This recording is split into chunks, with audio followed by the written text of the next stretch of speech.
उलमाए इकराम का एहतराम करना, उलमा से मोहब्बत करना, आइम्मा मसाजिद से मोहब्बत करना, उनकी खिदमत करना, उनका एहतराम। कभी भी ये ना सोचें कि किसी आलिम दीन से ये मत पूछे कि अगर आपकी कोई जरूरत है तो मैं आपको दूं।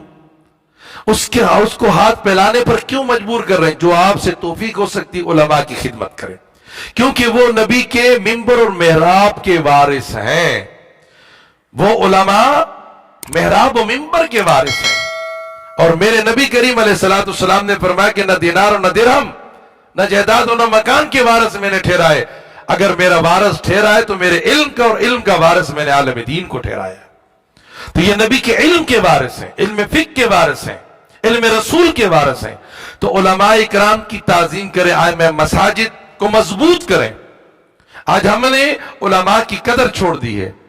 हमने मुफ्ती गोगल को ज्यादा फोकस किया है, मुफ्ती गोगल को ज्यादा तरजीह देते हैं, न कि हम अपने इलाके की मस्जिद, इलाके के उलमा, अपने सही उल अकीदा उलमा की मजलिस में रहे और उनकी खिदमत करें, उन्हें मजबूत करें। उनको मजबूत करने का मकसद क्या होता है कि दीन मजबूत होता है, मसलक मजबूत होता है। तो इसलिए ताकि हमारा यह अकीदा होना चाहिए, उलमा की मजलिस में बैठना, उलमा की सोबत में रहना। उलमा आलिम की शान कितनी है, हदीस में आता है कि एक आबिद और जाहिद 1000 रकात नमाज अदा करे नवाफिल की, और आबिद रात को सो जाए, अल्लाह अकबर अल्लाह अकबर, उस जाहिद से उसका सोना बेहतर है। अब ये ना कीजिएगा कि बस सारे मौलवी सो जाए, कुछ भी ना करे, नहीं, ये एक मकाम बताया गया है उलमा का, कुछ करना पड़ेगा। उलमा को भी चाहिए कि तकवे को इख्तियार करे, परहेजगारी को इख्तियार करे, आजिज़ी को इख्तियार करे, गुरूर न करे, तकब्बुर न करे। इल्म हमें आजिज़ी देता है, इल्म हमें नबी करीम अलैहिस्सलाम की पहचान और मोहब्बत देता है, तालीमात देता है। तो हम ये ना करें कि हमें तो ये हदीस मिल चुकी है लिहाजा बस हमें सोते रहे, नहीं, ऐसा नहीं है। नमाजें ना पढ़े, वक्त पर नमाज की पाबंदी, नमाज अदा करें, कुरान पाक की तिलावत करें, और उलमा की मजलिस जहां भी आलिम दीन मिले उनकी सोबत में रहे, और उनकी मजलिस में उनके साथ चलना, उनको खाना खिलाना, उनकी खिदमत करना, उनसे मुसाफा करना, उनके पास बैठना। यकीन माने फजीलत क्या है कि उलमाए इकराम की मजलिसें, उलमा, मेरे गौसे आजम फरमाते हैं, खुदा की कसम मेरे मदरसे से भी क्योंकि गुजरा हुआ हो तो क़यामत के दिन मैं उसकी शफाअत करूंगा।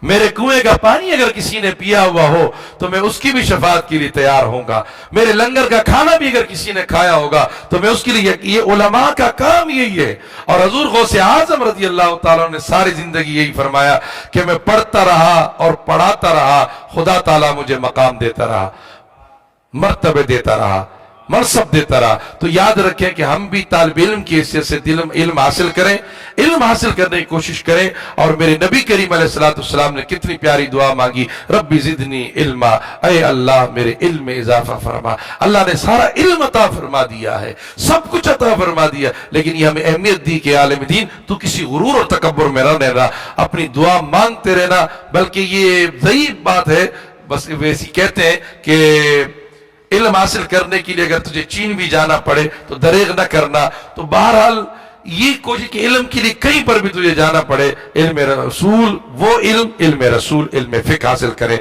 उलमा की सोबत करें, उलमा की मजलिस करें, उलमा से जुड़े रहें, अपने अकायद को दुरुस्त करें और अपने अकीदे को दुरुस्त करें, ताकि ये हमारी नमाजों में की गलतियां हैं, हमारी मसाइलों में कई गलतियां हैं, बहुत से मसाइल हैं, उनसे उलमा से बैठें। जब आप मस्जिद के आलिम दीन के पास बैठेंगे, आप ही ने अपने आलिम दीन को कमजोर कर दिया है। काश अगर हम अपने मोहल्ले के इमाम को मजबूत करते तो ये उनकी खिदमत करें, उनको किताबें दें, उनको मसाइल दें, सारी चीजें उनको पूरी करें। देखें इंशाअल्लाह दीन का काम, इस्लाम का काम जब मजबूत होता है, वो जिन चीजों की जरूरत है वो पूरी की जाए। अल्लाह ताला हमारे उलमा को मजबूत रखें और हमारे मुक्तदियों को, हमारी आवाम को और हमारी अवाम उन्नास को अल्लाह ताला आबाद व शाद फरमाए।